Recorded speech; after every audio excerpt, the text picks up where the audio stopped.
မင်္ဂလာပါမစ္စတာပူကီပါဟိုတနေ့ကဗီဒီယိုကတော့တော်တော်များများမှန်ခဲ့တယ်ပေါ့နော်ဆိုတော့အဲ့ဒီမှာကြာတာဆိုလို့အရန်ကွက်ဒီ Brighton ပွဲကိုကျွန်တော်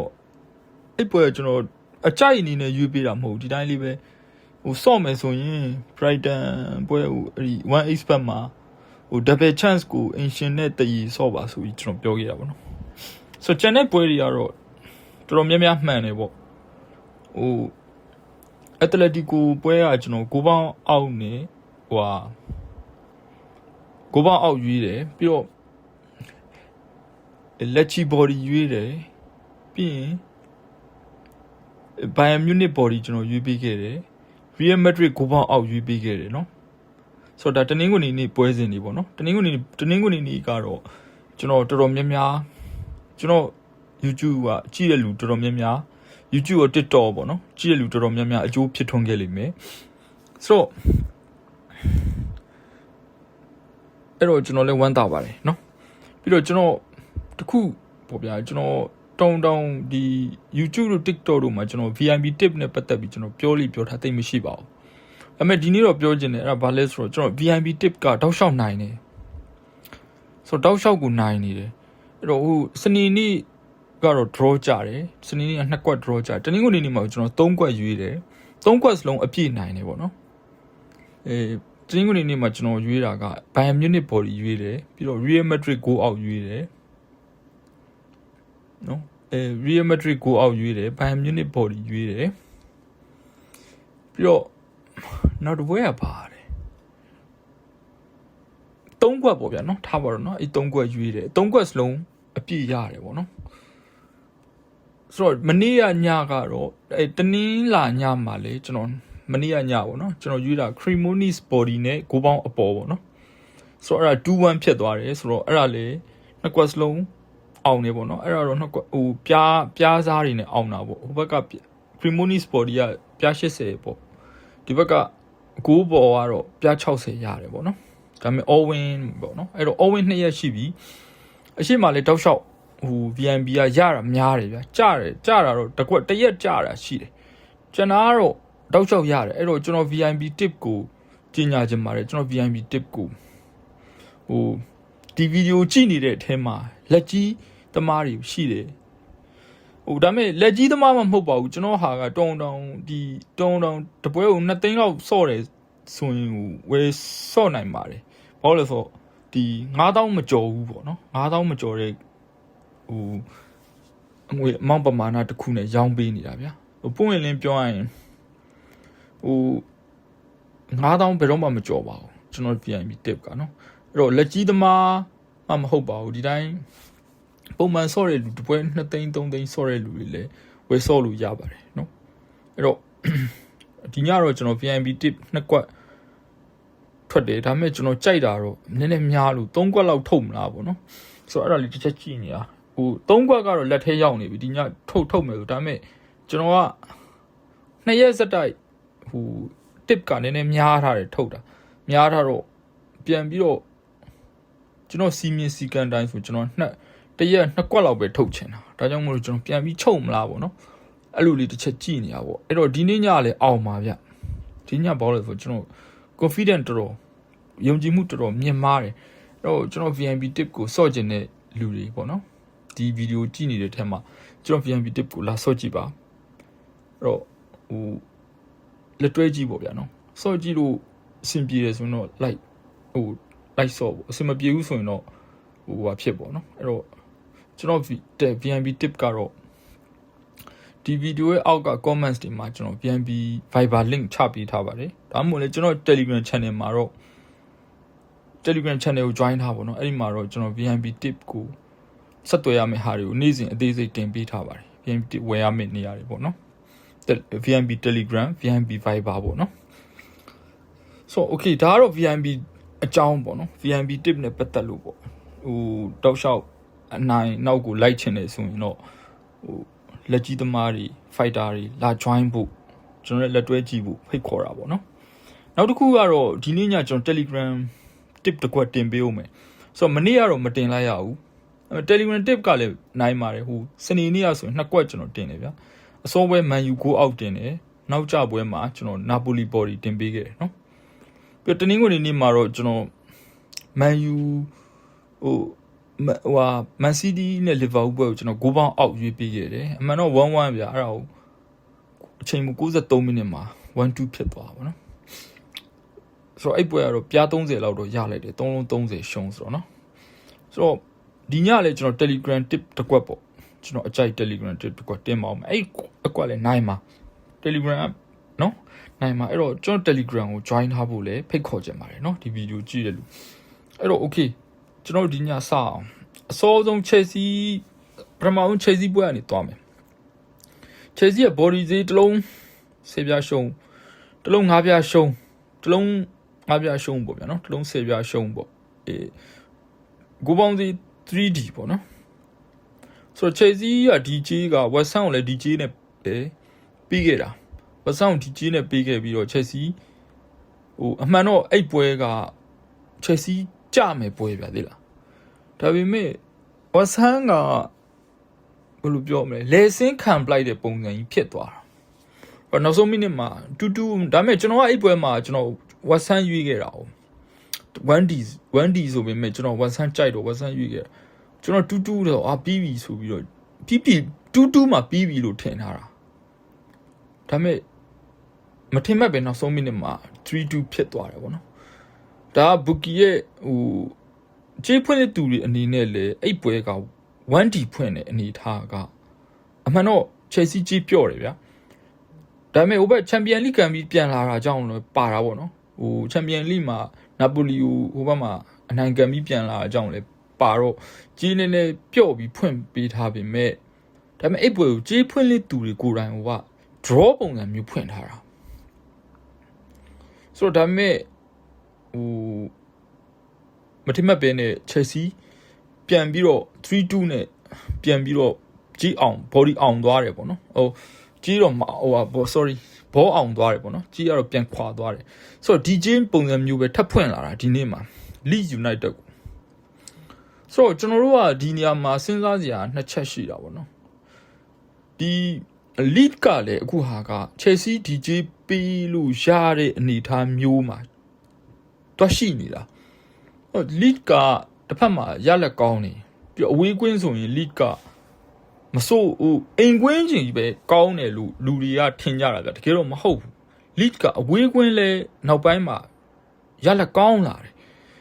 Liverpool တည်ဆော့တယ်ဗျာ Liverpool အဝေးကွင်း Liverpool ကွင်းမှာသွားပြီးတည်ဆော့တယ် Sunderland အိမ်ကွင်းဒီလောက်မာတဲ့အသင်းကိုတည်ဆော့တယ်အဲ့ပွဲမှာဆိုရင်ကြေးရောက်က Sunderland level 20ပဲပြီးနိုင်တာဆိုတော့ပြောချင်တာအဲ့ပွဲမှာဟိုကကြေးဖွင့်လက်သူတွေဒီ lead back ကိုရင်းပြီးဖွင့်ခဲ့တာပေါ့နော်ဆိုတော့နောက်ပြီးတော့ Everton 1-1 ဆော့တယ် Everton 1-1 ပွဲဆိုရင် Everton လည်း level 20ရှုံးမယ်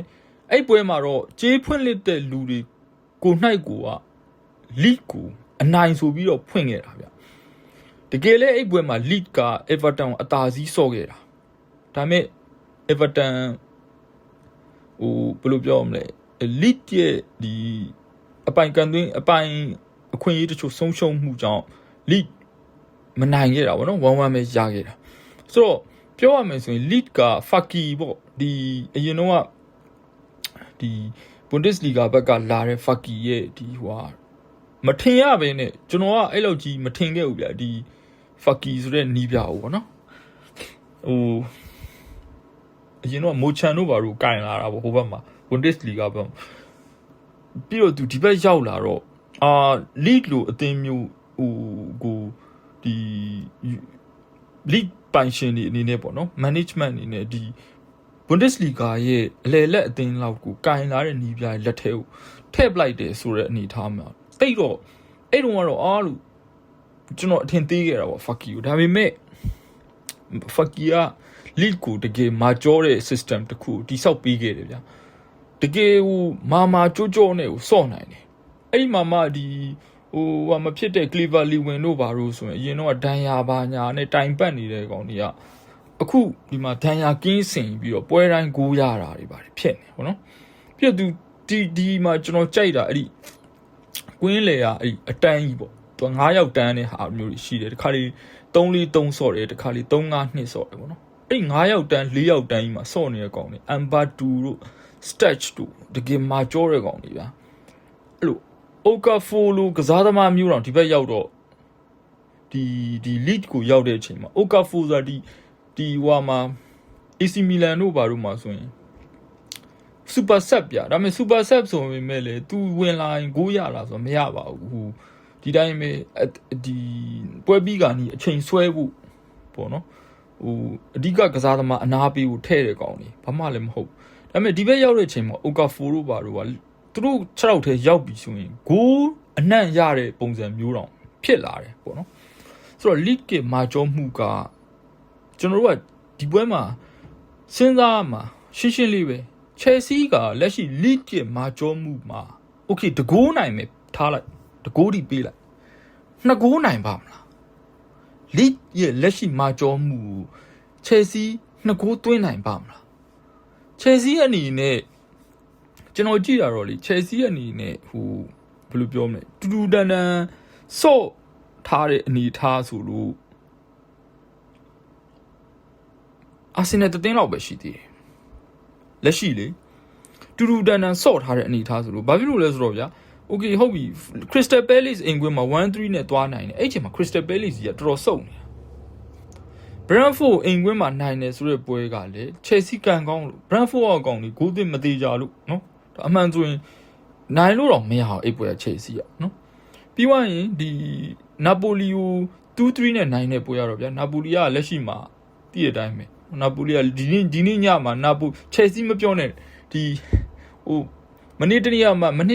တန်းတက်လာတဲ့ဒီဟိုဟာဆိုရင်တော့မှအခုအိမ်ကွင်းမှာ Napoli အိမ်ကွင်းကို level 10ပြားတော့ပြန်ဖောက်ပေးထားတာဗျာကိုမိုလိုအသင်းမျိုးတော့မှအဲ့တော့ Chelsea အနေနဲ့ level 80သွားပေးပြီးနိုင်တာကတော့လက်ရှိ Napoli ကဟိုတိုမီနီတယောက်လောက်ပဲရှိတော့တာဂျန်နာရီကအသိရမလားအရှိမ Hotchland ဘာညာလဲအဲ့လောက်ကြီးမဟုတ်ဘူးဗျာတာမန်တိုက်စစ်မှုပဲသိလားဆိုတိုမီနီတယောက်လောက်ပဲဟိုခွဲဘယ်လိုပြောမလဲတာမန်ထက်ပိုထူးခဲ့တဲ့ကစားသမားဆိုလို့တိုမီနီတယောက်လောက်ပဲရှိတာကျွန်တော်တို့အဲ့လိုပဲမြင်တယ်အဲ့တော့နာပိုလီနိုင်တာလည်းအဲ့လောက်ကြီးမဟုတ်ဘူးအဲ့တော့ Chelsea ဒီအာဆင်နယ် 1-0 နဲ့ရှုံးတဲ့ပွဲတပွဲလောက်ပဲ Chelsea ရဲ့တကယ်ဟိုပါမြင်ခဲ့ရပါတော့အဲ့နေ့ကတော့အာဆင်နယ်ကထိန်းကန်သွားလည်းပါတယ်ကိုပေါင်းအောက်ဆွဲခေါ်ခြင်းလို့ထိန်းကန်သွားလည်းပါတယ်အဲ့တော့ဒီနေ့ညဟို league နဲ့ပွဲကတော့ Chelsea ကသူ့ရဲ့နောက်ထပ်စမ်းသပ်မှုတစ်ခုလို့ကျွန်တော်မြင်တယ်ဘာလို့လဲဆိုတော့ league က mentality အရန်ကောင်းတယ်ဗျအဲ့တော့ဒီပွဲမှာကျွန်တော်ကဒီလောက်အများကြီးပြောပြီးသွားပြီဆိုတော့နော်ဘာလို့လိုချင်လဲဆိုတော့နားထောင်တဲ့လူလည်းသိပြီးလောက်ပြီပေါ့နော်ကျွန်တော် league body ကြိုက်တယ် Chelsea နိုင်လဲတကိုးပဲဗျာအဲ့တလုံးသေးအဲ့တကိုးပဲနှစ်ကိုးကြီးတော့မပြတ်ဘူးဗျာ okay ဒါဆိုရင် 1D ဘာလို့ပေးလဲဆိုတော့အမှတ်ပေးစရာရဲ့ position ရကြတော့ဒီနှစ်တင်းကအရန်กว่าနေတာ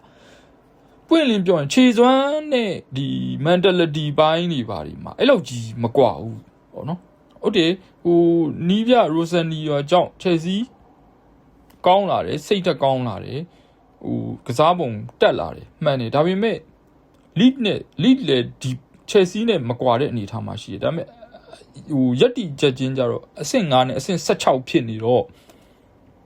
ဟို 1D ကတော့ပေးတင်တယ်ပေါ့နော်အဲ့တော့ဒါပေမဲ့ကျွန်တော်ဒီပွဲမှာ league body ကြိုက်တယ်နော်ဂိုးပေါင်းလဲကျွန်တော်တော့ပေါ်မယ်လို့တော့တိတ်မထင်ဘူးဗျာဒီပွဲတဲ့လားဂိုးပေါင်းကတော့ထားလိုက်ပါတော့ဂိုးပေါင်းကတော့ထားလိုက်ပါနော်ကျွန်တော်တို့ဒီပွဲ league body ကြိုက်โอเค Everton နဲ့ဘုံမောက်လာပြန်ပြီ Everton level 20တဲ့ဆိုတော့ level 20 Everton က lead ကိုလည်းဒီဈေးပဲပြီးခဲ့တာ level 20နဲ့ပြီးတော့သူအောက်ကနေမနှဲခန့်ဆော့ပြီးတော့1-1မနှဲရအောင်ယူလိုက်ရတယ်အဲ့တော့ဒီဘုံမောက်ကိုထပ်ပြီးတော့11 20ထပ်ပြီးတော့1-1ထပ်ဆော့မယ်လို့တော့ကျွန်တော်မမြင်တော့ဘူး Everton ဘယ်လိုလာအောင်မလဲတော့ကျွန်တော်မသိဘူးဒါပေမဲ့ဒီပွဲမှာကျွန်တော်1-1တော့ထပ်မမြင်တော့ဘူး league ကိုဖွင့်နေစီးနေဟိုကျွန်တော်ဒီပွဲဂိုးနည်းနည်းများမယ်ထင်တယ်ဒီပွဲဂိုးပေါင်းအပေါ်မယ်ထင်တယ်ဒါကြောင့်မို့ကျွန်တော် Chelsea ပွဲကိုဂိုးပေါင်းအောက်ကိုကျွန်တော်ကကြိုက်တယ်လို့ပြောတာဘာဖြစ်လို့လဲဆိုတော့ Everton ကဗျာပထမတစ်ချက်ပေါ့နော်ဂိုးပေါင်းအောင်ထားလိုက်အောင်ကျွန်တော် body ကိုယူရအောင် Everton ကအဆင့်အခုလက်ရှိအဆင့်8မှာနော်38မှတ်ဒီပွဲနိုင်ရင် Everton က Liverpool ရဲ့အပေါ်အဆင့်6ကိုရောက်သွားမယ်အမှတ်40နဲ့ပေါ့နော် Liverpool က39မှတ်ကိုအဲ့တော့ Premier League အဆင့်6နေရာကိုတက်လှမ်းဖို့လက်ရှိ Everton ရဲ့ကစားပုံတွေ Everton ရဲ့စုဖွဲ့မှုတွေကထိုက်တန်လားအဆင်သင့်ဖြစ်ပြီလား brother တို့စဉ်းစားကြည့်နော်နားထောင်သူထိုးသားပဲစဉ်းစားကြည့်လက်ရှိ Everton ဖုတ်လိုက်ဒါအခုတဲ့ပြောရရင်ဖုတ်လိုက်ဒီအဆင့် Premier League အဆင့်လက်ရှိအဆင့်8မှာရှိတယ်ပေါ့နော်အဆင့်10ထဲမှာရှိတဲ့အသင်းတွေထဲမှာအဝိဆုံးက Everton ပဲနော်အခုလက်ရှိအဆင့်ဟို9ကနေစပြောရင်ဗျအပေါ်အတင်ထားလိုက်ပါ9 Chelsea ရှိတယ်6 Liverpool ရှိတယ်9 Brentford ရှိတယ်10 Everton ရှိတယ်နံပါတ်9 Sunderland ရှိတယ်နံပါတ်10 Fulham ရှိတယ် Fulham Sunderland တည့်တဲ့အတိုင်းပဲဗျဒီတော့မာကြောတယ်ဗျနော်ကစားပုံကောင်းတယ်နော်ဟိုတိုက်စစ်ခံစစ်မျှတယ်နော်ကြစ်လစ်တယ် Brentford ပြောစရာမရှိဘူးလက်ရှိမှာနော်ဟိုနေ့က Newcastle ကိုကန်သွားတာကျန်တဲ့အသင်းကြီးတွေကတော့ဒါပြောစရာမလိုပေါ့ Chelsea Liverpool อ่ะနော်အဲ့မှာပြောစရာ Everton အဆင့်1ကနေအဆင့်10ထဲမှာ Everton ဒီကျွန်တော်ပြောချင်တာမရှိသင့်ဘာလို့လဲဆို Everton ရဲ့လက်ရှိကစားပုံကစားအားလူအစုဖွဲ့ပေါ့နော်လူတိုက်စစ်လူစင်းအစုဖွဲ့အစုဖွဲ့ရလဲ Everton ဒီဘာမှမဟုတ်ဘူးဗျတခုရှိတာက Grealish ပါလာရင်တော့မှဒါမစိုးဘူးပေါ့ဗျာနော်ဒါ Everton ဒါပေမဲ့အခုက Grealish လည်းမပါနိုင်ဘူးStuart Armstrong လားခေါ်ထားတယ်ဆိုတော့ဒီကစားသမားတွေကဘာမှဖြစ်လာမယ့်ကစားသမားတွေမဟုတ်ဗျာဖြစ်ချင်အစောကြီးတည်းဖြစ်တဲ့ကစားသမားတွေသိရမလားအခုကလူမရှိလို့ဆွဲခေါ်ထားတာတွေဆိုတော့ Everton ကစားပုံကြီးကလည်းဝိပါတယ်ဟိုနေ့ကFulham ကိုဆော့သွားတဲ့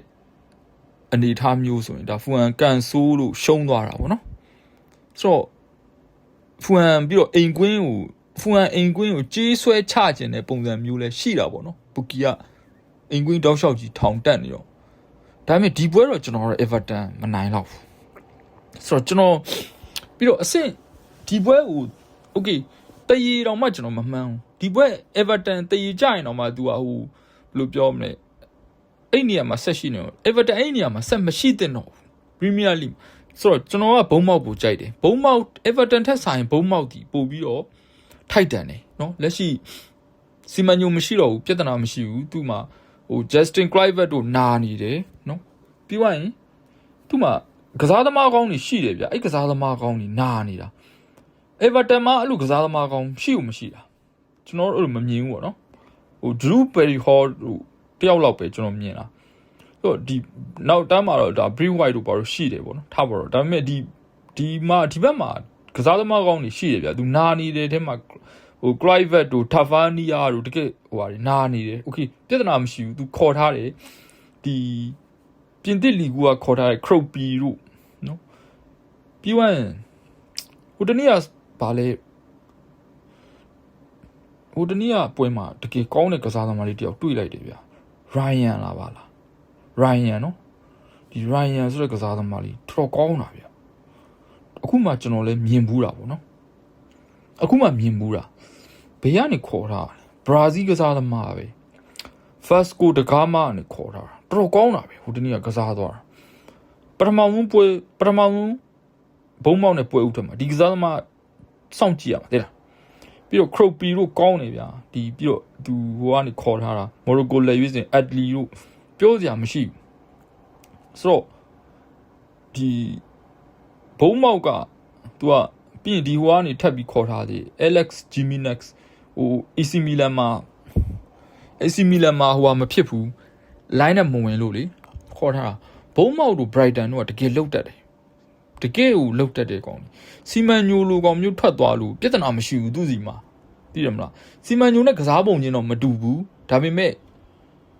စီမံညိုထက်မလျော့တဲ့ effect မျိုးပေါ့နော်အသင်းကိုပေးနိုင်မဲ့ကစားသမားမျိုးခေါ်နိုင်တဲ့သူတို့မှာ scouting တိတ်ကိုကောင်းမွန်တဲ့ system တစ်ခုသူတို့မှာရှိတယ်ဗျာပြီးရင်အဲ့ကစားသမားတွေကိုသူတို့ကရောက်လာပြီဆိုရင်သူတို့အယောင်တင်ပေးလိုက်ပြီသူတို့ပြီးရင်သူတို့သုံးတယ်2နှစ်3နှစ်လောက်တစ်နှစ်လောက်ဒါလေးသုံးတယ်အသင်းကိုလည်းအနေထားတစ်ခုရောက်သွားပြီဆိုရင်အသင်းကြီးကလာခေါ်ပြီဆိုရင်ရောင်းလိုက်ပြီတကယ်မိုက်တယ်ဆိုတော့ Brighton တို့ဒီဘုံမောက်တို့ရဲ့ဒီဘောလုံး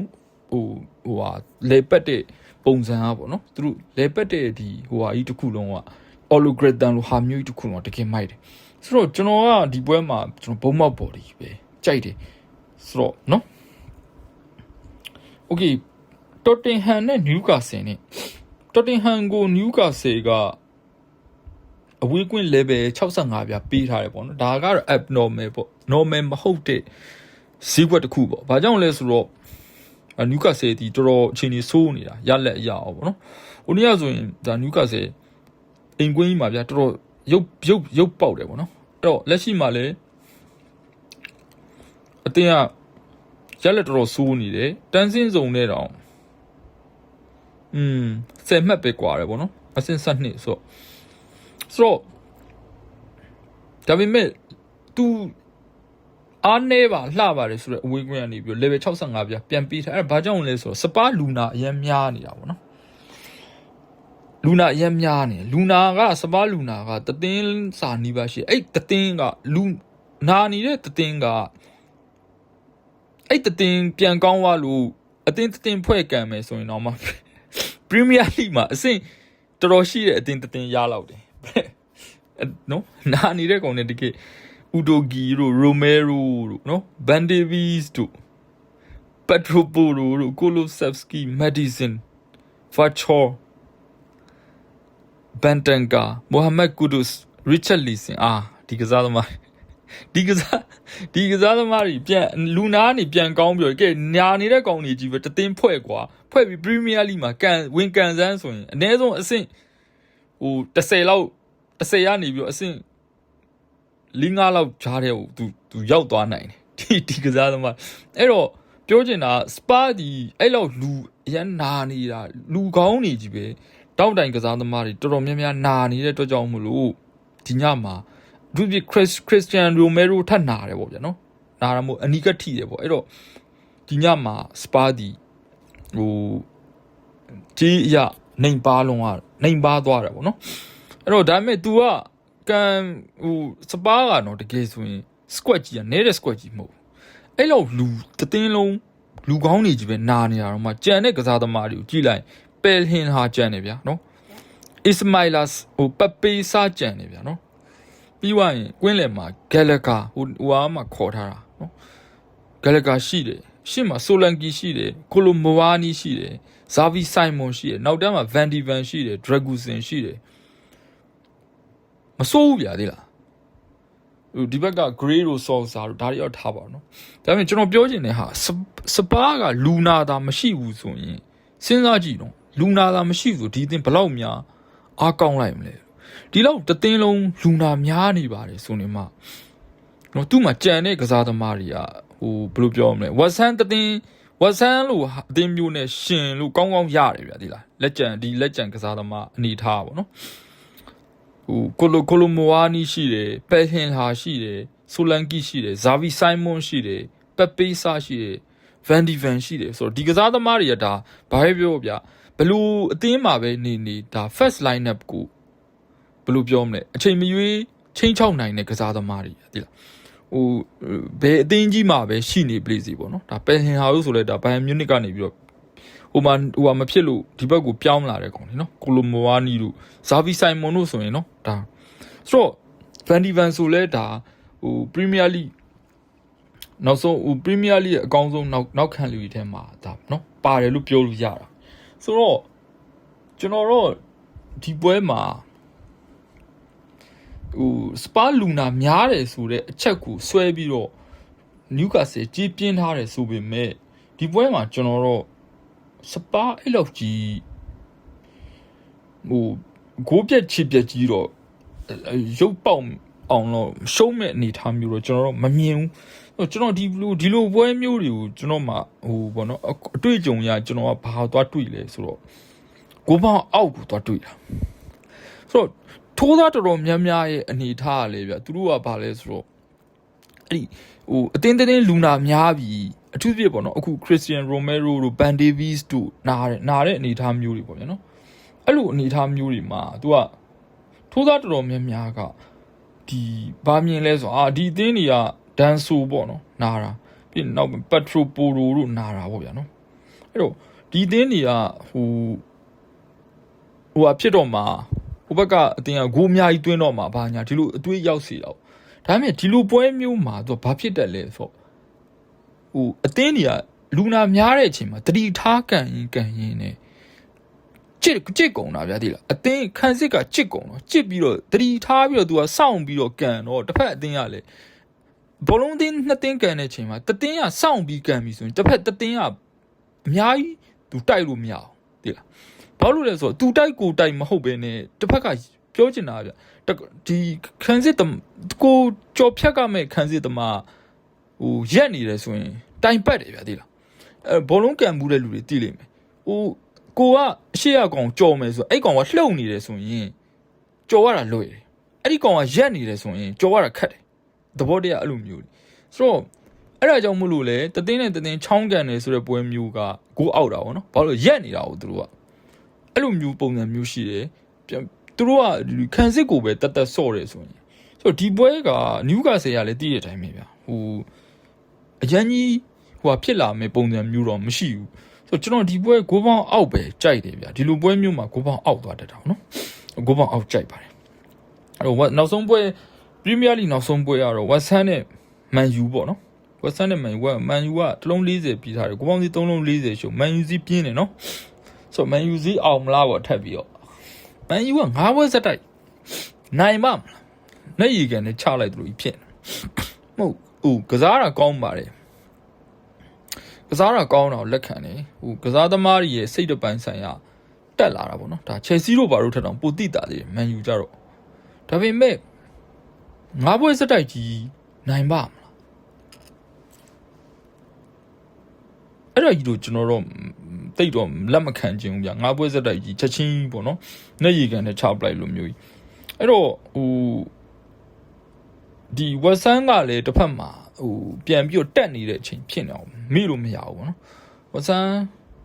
အဓိကသူတို့ကကွင်းလေခံစစ်ပဲ defensive midfield တီချာလီလုံနိုင်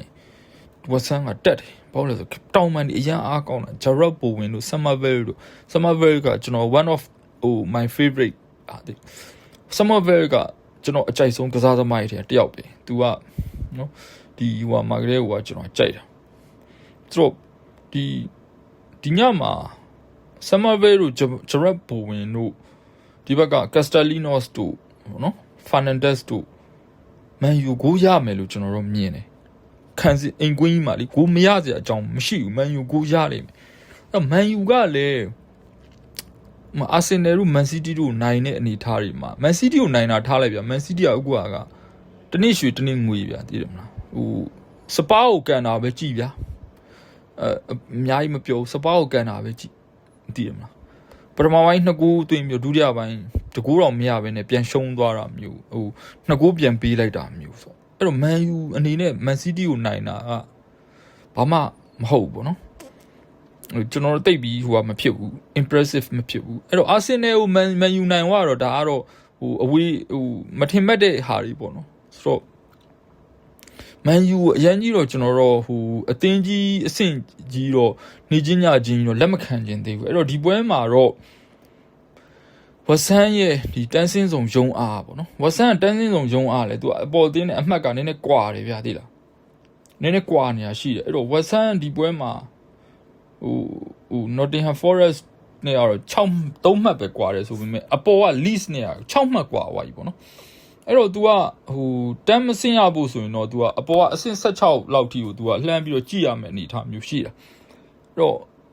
6မှတ်လောက်ကွာနဲ့အနေထားမှာတော့ကျွန်တော်မြင်တော့ Watson ရုံးမယ်လို့မြင်တယ်အဲ့တော့ Man U Watson ကိုရလိမ့်မယ်ဗျဒီပွဲ Gerard Bowen တို့ Summerville တို့အခု Castellanos တို့ Fernandes တို့တကယ်ဒီကစားသမားတွေအခုချိန်မှာပြန်ပြီးတော့ဟိုအခြေအနေကောင်းနေတယ်ပေါ့နော်တိုက်စစ်ကောင်းနေတဲ့အချိန်မှာအတွဲဆက်တွေမိနေတဲ့အချိန်မှာ Man U ကိုမပေးဘဲတော့မနေနိုင်အဲ့တော့ကဲဟုတ်ပြီ Man U Watson တကိုးနဲ့ကျွန်တော်စတွက်ကောင်း Man U Watson တကိုးရသွားပြီဗျာအဲ့တော့ Man U က Watson ကို2ဂိုးပြန်သွင်းလိုက်ပါပြီတဲ့ Okay နော် Okay အဲ့ဒီပဲထားလိုက်အမှ 1-2 ဖြစ်သွားပြီ 1-2 ဖြစ်သွားပြီဆိုရင်လက်ရှိပေါက်တာတစ်လုံး40ကို Okay 40ပေးကျွေးလိုက်မယ်ကျွန်တော်အဲ့ 1-3နဲ့ဝက်ဆန်ရှုံးမလားကျွန်တော်တော့မထင်1-2ဖြစ်သွားပြီးရင်နောက်တကူတက်မဲ့အသင်းဒီဝက်ဆန်မဲ့တက်လိမ့်မယ်โอเคမန်ယူကတက်လာရင်တော့ဝက်ဆန်ပြန်သွင်းလိမ့်မယ်ဒီဘက်ဂိုးပေါ်လဲလှတာအောင်နော်ဂိုးပေါ်လဲလှတာအောင်ဒါပေမဲ့ကျွန်တော်မြင်တာတော့ဒီပွဲဒီမန်ယူနိုင်ရင်လဲအဲ့ပြား40ပဲမန်ယူသမား draw တစ်ပေါက်ရှိတယ်ပြောချင်တာ draw တစ်ပေါက်ရှိတယ်ဆိုတော့ကျွန်တော်ကဒီပွဲမှာဝက်ဆန်ပေါ်ဒီကြိုက်တယ်ဝက်ဆန်ကွင်းမှာမန်ယူ 1-3 နဲ့နိုင်ဖို့ဆိုတာဗျာလက်ရှိဝက်ဆန်လဲတက်နေတာဗျာဟိုမဖြစ်နိုင်သေးဘူးမန်ယူကအဲ့ဒီလိုအဲ့လောက်ကြီးဟို continuous run ယူကျွန်တော်တို့လက်မခံသေးဘူးအဲ့တော့မန်ယူကလက်ရှိမှာကြီးရ၄ပွဲစတိုက်အောင်ထားတယ်ဗျာနော်၄ပွဲစတိုက်အောင်ထားတယ်ဘော၄ပွဲစတိုက်နိုင်ထားတယ်၄ပွဲစတိုက်အောင်ထားတာကတော့ဒီဖူဟန်နဲ့ပွဲမှာသူကတလုံး20နိုင်ဆိုတော့ဒါလည်းကြီးအောင်တယ်လို့ပြောရမှာပဲနော်ဖူဟန်ကိုတလုံး20နိုင်ပေးတာမလားစေပြားနိုင်လားတလုံး20နိုင်လားနော်အဲ့တော့၄ပွဲစတိုက်မန်ယူကြီးအောင်ထားတာကြီးကိုလေကျွန်တော်သိမကြိုက်ပြန်နော်အဲ့တော့ဒီပွဲမှာတော့ကျွန်တော်ဝက်ဆန်တည်ရမယ်လို့ထင်တယ်အဲ့တော့ဝက်ဆန်ဘော်ဒီကြိုက်တယ်ကိုပေါင်းဆိုရင်ကိုပေါင်းအပေါ်ကြိုက်တယ်ဝက်ဆန်ကိုမြင်ရမှာဒီပွဲဝက်ဆန်ကိုရမှာမန်ယူလည်းရမှာပါဝက်ဆန်မန်ယူရဲ့လက်ရှိတိုက်စစ်အစုဖွဲ့ရအမ်ဘူမိုတို့ပါတို့ကမန်ယူဝက်ဆန်ကိုအနည်းဆုံးတကူရမှာ1-1ကနေစကြည့်ရမယ်ဆိုကျွန်တော်ကိုပေါင်းအပေါ်လည်းကြိုက်တယ်ဒါပေမဲ့ body ဆိုရင်တော့ဝက်ဆန် body ကြိုက်ပါတယ်နော် okay အဲ့တော့ကျွန်တော်တို့နောက်ဆုံးစီတော့ဖြစ်တယ်ကိုကအီတလီကပ်ပေါ့နော်တော့အဲ့မှာနာပိုလီကိုကိုမိုကဗျာရက်ဆက်တယ်အခုတော့ဒဲတော့ပေါက်ထားတယ်ပေါ့နော် level 10ပြားတွေပါဖြစ်တာနှိကင်းတော့နော်နာပိုလီအိမ်ကွင်းမှာကိုမိုကအဲ့မက်တော်မီနီနဲ့ဆိုင်တယ်မက်တော်မီနီမပါဘူးဆိုတဲ့အနေထားကြောင့်ပေါက်တာမက်တော်မီနီအနေထားကိုကြည့်လိုက်တော့လေဒီ website တော်တော်များများမှာ तू ကဟို December February late February ဆိုတော့ February အကုန်ပေါ့နော် February နောက်ဆုံးပတ်လောက်မှပြန်ပါနိုင်မယ်ဘာညာရေးထားတယ်များတယ်အဲ့တော့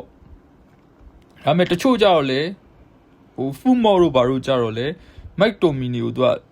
expected lineup ထဲမှာထည့်ထားတာပေါ့နော်ဒါကတော့ဟိုကြီးဟိုထိုးကြီး balance ဖြစ်အောင်မြတ်သေးတယ်အဲ့တော့အဲ့ဒါကြီးလေဟိုတရက်တော့ကျွန်တော်ရှင်းပြအောင်မှာဗျာလေအဲ့ဒီ full mode တို့ဟို sport mode တို့ flash score တို့ who score တို့ပေါ့နော်အဲ့ဒီဟာတွေဟိုပြီးရင်ပါလဲ sofa score ဆိုတာရှိသေးတယ်အများကြီးပဲဗျာအဲ့ဒါတွေကိုပြောရမှာဆိုတော့အများကြီးပေါ့နော်အဲ့ဒါတွေတော်တော်အဲ့ website တော်တော်များများဒီဘယ်လိုရက်တည်နေလဲဆိုတာပေါ့နော်အဲ့ website တွေကဘယ်လိုရက်တည်နေလဲဆိုတဲ့ဟာအဲ့ဒါတွေနဲ့ bookie တွေနဲ့ဘယ်လိုဆက်ဆက်နေလဲဆိုတဲ့ဟာမျိုးအဲ့တော့ဟိုအဲ့ဒါတွေကပြောရင်တော့နည်းနည်းရှည်တယ်အဲ့တော့ကျွန်တော်တရက်တော့ဒီဗီဒီယိုကလည်း fine ရှည်နေပြီဆိုတော့ကျွန်တော်တရက်နောက်မှ AC ပြောပြမယ်ဒါပေမဲ့အဲ့ဒါပြောမှရတော့မယ်အနေထားမျိုးရှိတာပေါ့နော်ဘာလို့လဲဆိုတော့တချို့ကတော်တော်များများမသိတဲ့လူများတယ်ဒီ website ဒီလိုဟိုအလကားမဟုတ်ဗျာသူတို့ရှောက်ပြီးတော့ပတ်စံမရဘဲရှောက်ရက်တီနေမှာမဟုတ်သူတို့ရဲ့နောက်ွယ်မှာလောင်းကစား website ကြီးတွေရဲ့ backup လုပ်ပေးထားတဲ့ဟာတွေနဲ့သူတို့ရက်တီနေတာကျွန်တော်ထင်တာတော့တချို့ website တွေဆိုအဲ့လောင်းကစား company ပိုင်တာတွေတချို့ website တွေဆိုအဲ့ဒါကိုထိုးသားတွေကသွားပြီးအဲ့ဒါကြီးကြည့်ပြီးတော့အဲ့ဒီထိုး လောင်းကစား company တွေပိုင်ပြီဆိုမှတော့ဗျာသူတို့ပေးတဲ့ information က bias တွေပါတာပေါ့ကျွန်တော်ပြောချင်တာ bias ဆိုတာတိမ်ပါမှုတွေဒိုင်ဘက်ကိုတိမ်ပါတဲ့ information တွေသူတို့စီမှာပါတယ်အဲ့ဒါကြောင့်မလို့မယုံရင်ကြည့်လိုက်ကြဥမာ sport mode လို့ဟာမျိုးဆိုရင်ဒါထိုးသားတော်တော်များများသိပါတယ်နော် sportmode.com သူ့မှာ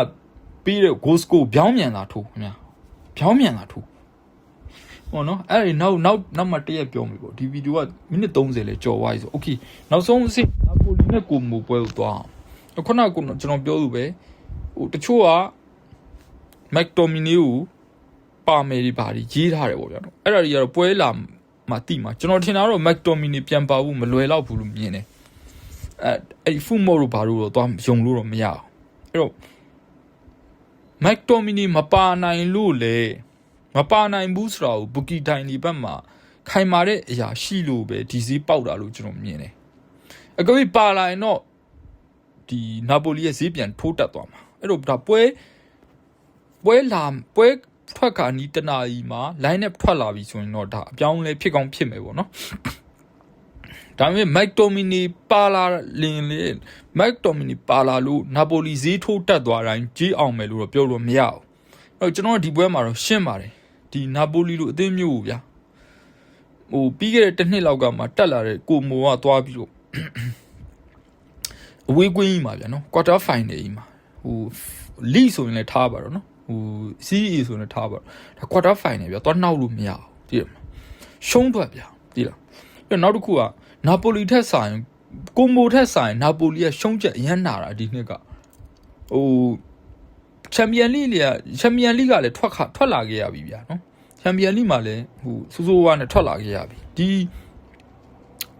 ဒီဘက်မှာအီတလီစီးရီးမှာလည်းသူတို့အခြေအနေမကောင်းဘူးဟိုအင်တာမီလန်တို့ AC မီလန်တို့ကိုလိုက်ဖို့ဆိုတာနာပိုလီလက်ရှိ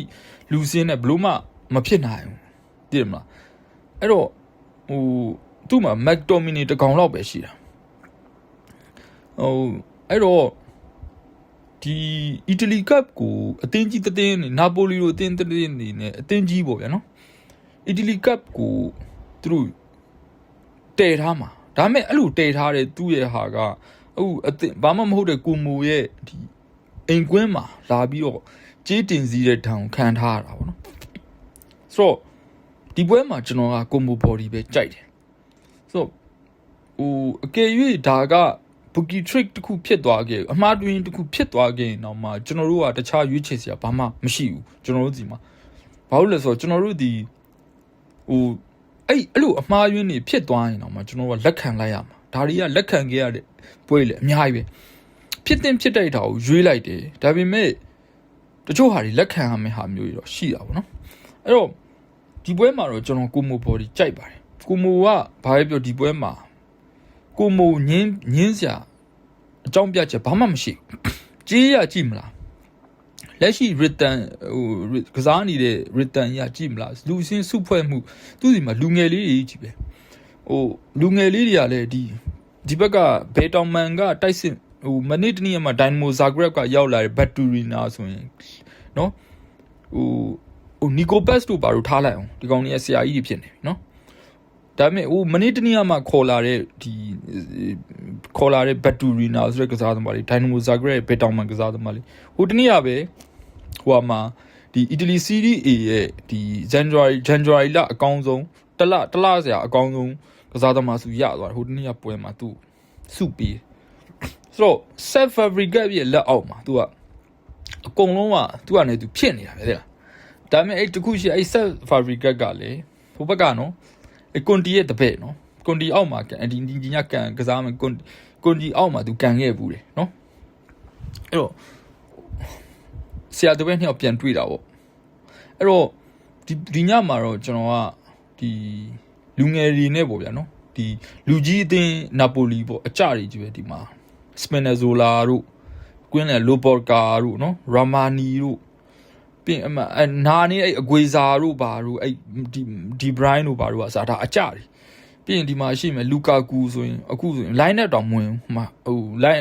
line နဲ့ဟိုဟာထဲမှာထည့်တယ်ဒါပေမဲ့ super sub အနေနဲ့တော့မသုံးဘူးဗျလူကာကူဒီကောင်လေးအဲ့လိုမျိုးတွေဟိုလူကြီးတွေကြီးပဲ McTominay ကိုရိုင်းအစ30နာကတ်နေပြီနော်ဆိုတော့ဒီဘက်ကကိုမိုက22 23လေးတွေကြီးပဲကတ်တာသူ့စီမှာနော်အကုန်လုံးကဟိုအရှိရဒိုဘီကတ်တို့နီကိုပတ်စ်တို့ဒီဘက်ကဟိုအခုအစ်စ်သုံးတဲ့ဒီဟိုဟာတို့ကအစနော်ဟိုအဲ့တော့ကျွန်တော်တို့ဒီပွဲမှာကိုမိုဘော်ဒီပဲကြိုက်ပါတယ်ဆိုတော့အဲ့တော့ဒီဗီဒီယိုကရှည်တယ်ပေါ့ဗျာနော်3မိနစ်40လောက်ကြာသွားတယ်အဲ့တော့ဒါပေမဲ့ဒီဗီဒီယိုနားထောင်ရင်တော့ထိုးသားအတွက်ဒီဟာထိုးဆိုတာမျိုးကြိုက်တဲ့ထိုးသားတော့ဒါမျိုးမကြိုက်ဘူးဗျာနော်ဒါပေမဲ့ဟိုကျွန်တော်ရဲ့ဒီဟွာလေးတွေကိုနားထောင်ခြင်းတဲ့လူအတွက်ကတော့ဒါတန်မိုးရှိပါတယ်နော်โอเคအဲ့တော့ကျွန်တော်ဒီညဟိုကျွန်တော်အကြိုက်တွေကိုကျွန်တော်ပြန်ပြီးတော့အနှစ်ချုပ်ပြီးတော့ကျွန်တော်ပြန်မပြောတော့ဘူးနော်တပွဲချင်းစီအကြိုက်ကိုကျွန်တော်အရှိမပြောပြီးသွားပြီအနှစ်ချုပ်ပြီးပြောလိုက်ရင်အဲ့နားထောင်တဲ့လူကဒီလူလေတွေပေါ့ဗျာနော်ခုနကဟိုအနှစ်တွေကိုနားမထောင်ခြင်းတဲ့ကောင်တွေကအဲ့နောက်ဆုံးနေသွားပြီးနားထောင်ပြီးရင်ဒီကောင်တွေကအဲ့လိုဖြစ်သွားအဲ့ဒါအနေနဲ့ဒီကောင်တွေကအဲ့ဒါလေးနားထောင်ပြီးဒီကောင်တွေကသွားထိုးတာအဲ့ဒါမျိုးကြတော့ဗျာကျွန်တော်အာမပေးဘူးသိရမလားကျွန်တော်ကအစိုးရတဲ့ဟိုအဲ့လိုမျိုးကျွန်တော်သိအာမပေးခြင်းအကျိုးနဲ့အကြောင်းနဲ့ကိုယ့်ဘက်ကိုနားထောင်ပြီးကိုယ့်ဘက်ကိုတက်ဝင်ယုံကြည်ပြီးတော့သွားတဲ့ဟာမျိုးပဲကျွန်တော်အားပေးတာဆိုတော့ကျွန်တော်အကြိုက်တော့ကျွန်တော်ပြောပြီးသွားပြီအဲ့တော့ ဒီနေ့ video ကဒီလောက်ပါပဲမိနစ်40နီးပါးဖြတ်သွားပြီဆိုတော့เนาะဆိုတော့ကျွန်တော်ဒီည Telegram channel မှာပြန်တွေ့ပါမယ်เนาะ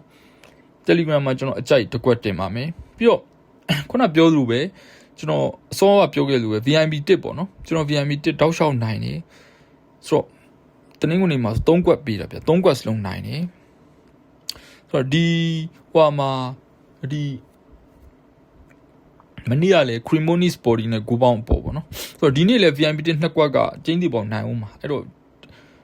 ကျွန်တော် VIP တစ်ကိုကစားကြည့်ပေါ့နော်ကစားကြည့်ဖို့ကျွန်တော်ဖိတ်ခေါ်ခြင်းတယ်လက်ကြီးသမားတွေ fighter တွေပေါ့နော်ကစားကြည့်ပါအဲ့တော့ဟိုဈေးရလေအရင်မများပါဘူးနော်လက်ကြီးသမားဆိုပေမဲ့ဒါတာမန်ကစားအလေလက်ထိုးနိုင်တယ်တပွဲကို3သိန်း2သိန်းလောက်ထိုးတဲ့လူတော်မှာဗျာဘာလို့ဆိုနှစ်ကွက်ကိုမှ4000ထားပါတော့ဗျာနော်တကွက်ကို3သိန်းတကွက်ကို2သိန်းထိုးမယ်ဆိုရင်သူကထိုးကြည့်4သိန်းရှိအောင်နော်အဲ့တော့10စားတစ်စပဲရှိပါတယ်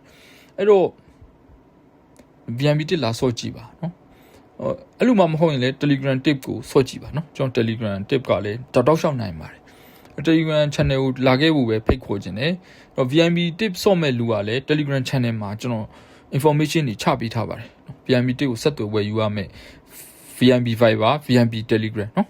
အဲ့ဒီစင်လာခဲ့ပါဒါကြောင့်မလို့ကျွန်တော် Telegram ကိုသာလာခဲ့ပါ Telegram မှာ information အစုံရှိတယ်ဆိုတော့ကျွန်တော် Telegram မှာပြန်送ပါမယ်အားလုံးပဲ good luck ပါ